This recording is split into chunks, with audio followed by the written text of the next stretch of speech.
As we talk about God's mercy and grace this week, today I'm going to share with you a Jesus story from Luke chapter 17, verses 11 through 19. On the way to Jerusalem, Jesus was going through the region between Samaria and Galilee. As he entered a village, 10 lepers approached him. Keeping their distance, they called out, saying, "Jesus, Master, have mercy on us." When he saw them, he said to them, "Go and show yourselves to the priests." And as they went, they were made clean. Then one of them, when he saw that he was healed, turned back, praising God with a loud voice. He prostrated himself at Jesus' feet and thanked him. And he was a Samaritan. Then Jesus asked, "Were not 10 made clean? But none of them found to return and give praise to God except this foreigner?" Then he said to him, "Get up and go on your way. Your faith has made you well." One of the things that stories in the Bible and Jesus stories so often do is they reveal our own bias. They reveal our own prejudice. And often that prejudice is against people who are different than we are. So if we're Christians, it's against people who aren't Christians. It might be against someone who is of no faith or of another faith.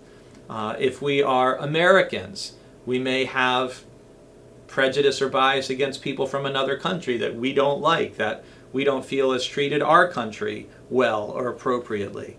But Jesus' stories will often reveal where those pinch points are, if you will, and this is one of them. Luke tells us that Jesus is going through the region between Samaria and Galilee. The lepers who respectfully and appropriately keep their distance from Jesus because they're not allowed to be fully in the village or with their families, their disease has made them, forced them to be apart and be their own community of broken and needy people. And what do they want from Jesus? They want mercy. And you notice Jesus tells them to go to and show themselves to the priest, because someone who had leprosy had to show a priest that their skin was now clean, that they were healed, before they could go see their family again and resume their life. And it's as they went that they are healed. Often it's when we respond in faith, even if we don't have all the answers, it's in stepping out in faith that God shows up. And in this case, that healing comes. And only one comes back to thank Jesus. And I would never condemn the other 9. It's important not to be judgmental about that. Think if you were a leper who hadn't been able to see your family and your children for who knows how long, and you're finally healed and you can go do that. Are you going to condemn that person for not taking the time to go back and say thank you to Jesus? I don't think Jesus does, but he uses the point that it's the foreigner, it's the Samaritan, the one who his fellow Jews would have looked down on from both a faith and a social perspective. He's the one who comes back to give thanks.